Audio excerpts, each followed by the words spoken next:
बिस्मिल्लाहिर्रहमानिर्रहीम। इय्याका नअबुदु व इय्याका नस्तईन। अस्सलाम वालेकुम रहमतुल्लाहि व बरकातुहू नाज़रीन।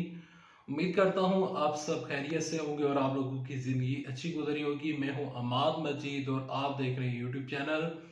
इस्लामाबाद हाई कोर्ट से बड़ी खबर, तहरीक इंसाफ के लिए तीन बड़ी खुशखबरियाँ। कप्तान को तीन बड़ी खुशखबरियाँ मिली हैं। कप्तान के सपोर्टर्स एंड वोटर्स को तीन बड़ी खुशखबरियाँ मिली हैं। वो तीन बड़ी खुशखबरियाँ क्या हैं, इस्लामाबाद हाई कोर्ट से क्या बड़ी खबर है, और इमरान खान साहब को दौरान लॉन्ग मार्च बड़ी कामयाबी मिल चुकी है। इमरान साहब को लॉन्ग मार्च में क्या कामयाबी मिली और इस्लामाबाद हाई कोर्ट से क्या बड़ी खबर है, ये आगे जाकर डिस्कस करता हूँ। लेकिन उसको डिस्कस करने से पहले, आगे बढ़ने से पहले आप सबसे एक छोटी सी गुजारिश करूंगा कि इस वीडियो को लाइक कीजिएगा, चैनल को सब्सक्राइब कीजिएगा, साथ में नोटिफिकेशन बटन दबाइएगा ताकि जो आने वाले वीडियोस हैं आप उनको मिस ना कर सकें। पहले बात करते हैं इस्लामाबाद हाई कोर्ट से जो खबर आई है उसके ऊपर, फिर इमरान साहब की जो दौरान लॉन्ग मार्च इमरान साहब को कामयाबी मिली है वो उसको आगे लेकर चलते हैं। तो बढ़ते हैं इस्लामाबाद हाई कोर्ट की खबर की जानब। इस्लामाबाद हाई कोर्ट में आज इमरान खान साहब की जो नाअहली केस की समाअत थी, आज उसकी समाअत हुई। इमरान खान साहब के ऊपर नाअहली का केस बना। इमरान खान साहब को नाअहल कर दिया गया इलेक्शन कमीशन ऑफ पाकिस्तान की जानब से कि इमरान खान साहब ने तोशाखाना में जो कुछ उनको जितने भी तायफ मिले हैं, तोहफे तायफ मिले हैं, जो उनको गिफ्ट मिले हैं, इमरान खान साहब ने वो बेच दिए और उनकी जितनी भी पैसे थे उन्होंने गलत दिखाए। और तमाम जो हमें इंफॉर्मेशन रिक्वायर्ड थी, तो इमरान खान साहब ने जब अपने कागजात नामजदगी जमा करवाए, तो इसके अलावा इमरान साहब जब ज़्यादा बने, तो इसके अलावा जितने भी तमाम तर चीज़ें हैं इमरान साहब ने वो तमाम तर चीज़ें गलत जमा करवाई हैं। इमरान साहब ने हेरा फेरी की है। तो इस वजह से इमरान साहब के ऊपर आर्टिकल 63A लगा दिया गया। इमरान साहब के ऊपर जब आर्टिकल 63 लगाया गया, तो उसके बाद इमरान साहब को नाअहल कर दिया गया। और नाअहली जो थी वो सिर्फ और सिर्फ मियाँ वाली की सीट के ऊपर नाअहली थी। और नाअहल करने के बाद हुआ यह था कि इलेक्शन कमीशन ऑफ पाकिस्तान ने जो कल इंतखाबात हुए NA 45 में, तो इलेक्शन कमीशन ने उस इलेक्शन में हिस्सा लेने से उनको रोका नहीं, इजाज़त दे दी। लेकिन ये मामला बाद में इस्लामाबाद हाई कोर्ट में चला गया था। पहले दरखास्त के ऊपर एतराज़ात लगे, वो एतराज़ात दूर हो गए और बाद में तमाम तर चीज़ें जो हैं वो सेटल हो गई और इमरान साहब के केस की आज सुनवाई थी। दौरान समाअत बहुत दिलचस्प खबर सामने आई है और ख़बर ये है कि जस्टिस अमर फारूक साहब जो हैं, क्योंकि अब जो हैं जस्टिस अतर मीनुल्लाह साहब वो चले जाएंगे सुप्रीम कोर्ट, और उसके बाद जस्टिस अमर फारूक की पीछे चीफ जस्टिस पाकिस्तान होंगे इस्लामाबाद हाई कोर्ट के।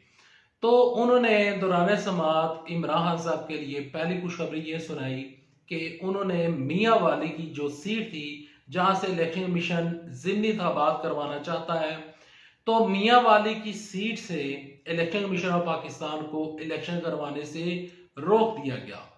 यानी कि इमरान खान साहब का ये जो केस है वो मजबूत है। इमरान खान साहब ने जो पिटीशन दायर की है वो मजबूत है। तो इस वजह से इस बुनियाद के ऊपर इस्लामाबाद हाई कोर्ट के जस्टिस आमिर फारूक ने उन्होंने इलेक्शन कमीशन ऑफ पाकिस्तान को मियाँ वाली की सीट से ज़िमनी इंतखाबात करवाने से रोक दिया गया। यानी कि हम इस चीज को देखें तो बज़ाहिर ये लगता है कि इमरान साहब की मियाँ वाली की सीट कहीं भी नहीं गई। इमरान साहब की नाअहली जो है उसके ऊपर जस्टिस आमिर फारूक साहब कहते हैं, हमारे ऑनरेबल जस्टिस आमिर फारूक साहब कहते हैं कि अभी नाअहली का फैसला तो मुअत्तल नहीं कर रहे, लेकिन मियाँ वाली की जो इलेक्शन है वो इलेक्शन हम रोकने की बाकायदा तौर पर उन्होंने हुक्म जारी कर दिया है। तो अब वो हुक्म जारी हो चुका है। अब मियाँ वाली में इलेक्शन नहीं होने जा रहे। इससे बज़ाहिर ये लगता है कि कप्तान को पहली बड़ी खुशखबरी मिली है, तहरीक इंसाफ को बड़ी खुशखबरी मिली है कि इमरान खान साहब की मियाँ वाली की सीट कहीं भी नहीं जा रही। और इमरान साहब की ये नाअहली अभी खत्म तो नहीं हुई, लेकिन आगे जब ये केस फर्दर चलेगा तो ये नाअहली खत्म हो जाएगी और होती हुई नजर आ रही है। बज़ाहिर इस तोशाखाना का ये जो केस है इसमें कोई बहुत ज्यादा जान नजर नहीं आ रही। इमरान खान साहब को तायाब नाअहल नहीं किया गया था। 62F इमरान साहब के ऊपर नहीं लगा था। अगर वो लग जाता तो फिर वही हिसाब होता जो लंदन में बैठे हुए नवाज शरीफ के साथ है, या यहाँ पर और लंदन में बैठी हुई मरियम नवाज शरीफ साहब के साथ है, तो वो वाला केस यहाँ पर नहीं है। दूसरी खुशखबरी की जानब बढ़ते हैं। दूसरी खुशखबरी ये है कि तहरीक इंसाफ के चेयरमैन इमरान खान साहब के ऊपर एक ममनुआ फंडिंग का केस भी जा रहा है, और उसके ऊपर इमरान साहब ने आज जमानत के लिए दरखास्त जमा करवाई हुई थी। तो जमानत की जो दरखास्त है उसको एक्सेप्ट कर लिया गया है और इमरान खान साहब को अब पूरी जमानत मिल चुकी है। तहरीक इंसाफ के लिए दो बड़ी खुशखबरियां, एक तो जमानत मिल चुकी है, दूसरी इमरान खान साहब की नाअहली का केस चल रहा है और आज सुनवाई भी हुई है, और मियां वाली का जो बाकायदा तौर पर सीट खाली करने जा रहा था इलेक्शन कमीशन ऑफ पाकिस्तान, उससे भी इलेक्शन कमीशन ऑफ पाकिस्तान को रोक दिया गया है। इलेक्शन कमीशन ऑफ पाकिस्तान के अपने ही फैसले को बड़ा दचका लगा है और अपने ही फैसला उनके अपने ही गले पड़ रहा है। बढ़ते हैं उस खबर की जानब जिसका आप सबको बेसब्री से इंतजार था। इमरान खान साहब को दौरान लॉन्ग मार्च बड़ी कामयाबी मिल गई है। इमरान खान साहब कल लॉन्ग मार्च में, इमरान साहब का कल लॉन्ग मार्च का तीसरा दिन था, आज चौथा दिन है अगर मैं गलत नहीं हूँ, चौथा या पांचवा।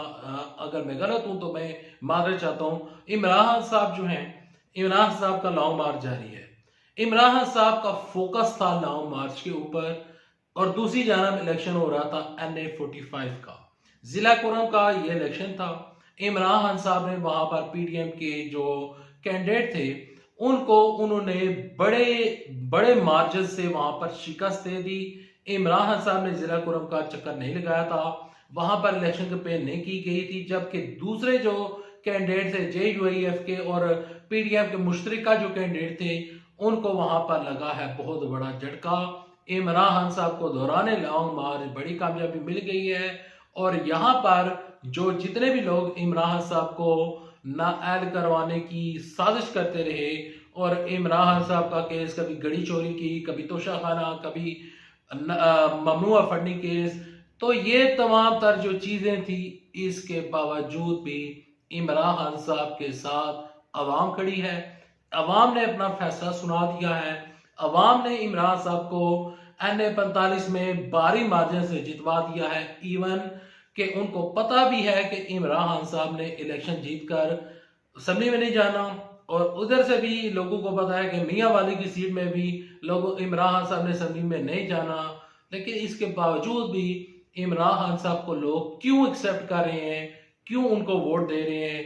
वजह यह है कि जब इमरान खान साहब वजीर आजम थे उनसे गलतियां बहुत हुई, उनसे बहुत बड़ी बड़ी गलतियां हुई, उनसे बहुत बड़ी बड़ी गलतियां हुई, और इस वजह से उनका इक़्तिदार उनके हाथ से चला गया।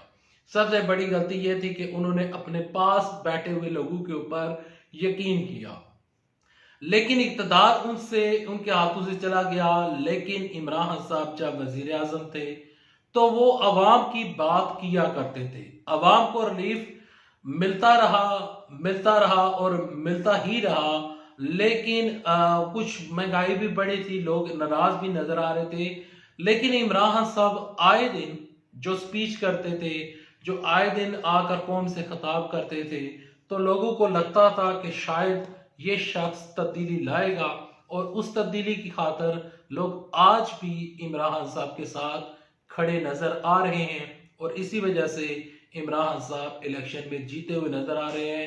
जहां से इलेक्शन होते हैं पहले 6 सीटें निकाली, कल 7वीं निकाली है, अब ये मामला चल रहे हैं। अगर आपको ये वीडियो अच्छी लगी है तो इस वीडियो को लाइक कीजिएगा, चैनल को सब्सक्राइब कीजिएगा, साल के नोटिफिकेशन बटन दबाइएगा ताकि जो आने वाले वीडियोस हैं आप उनको मिस ना कर सकें। अभी तक लीड रहें, चलता हूँ, दुआ में याद रखिएगा, पाकिस्तान की सलामती के लिए दुआ कीजिएगा, पाकिस्तान की बका के लिए दुआ कीजिएगा, अपने प्यारे भाइयों बहनों बेटियों के लिए दुआ कीजिएगा, और अल्लाह से दुआ कीजिएगा कि अल्लाह माओ बहनों बेटियों की इज्जत की फरमाए, और दुआ कीजिएगा कि पाकिस्तान को अल्लाह अजीम तर ताकत बनाए। अल्लाह हाफिज। पाकिस्तान जिंदाबाद, अफवाज पाकिस्तान जिंदाबाद, पाकिस्तान पाइंदाबाद।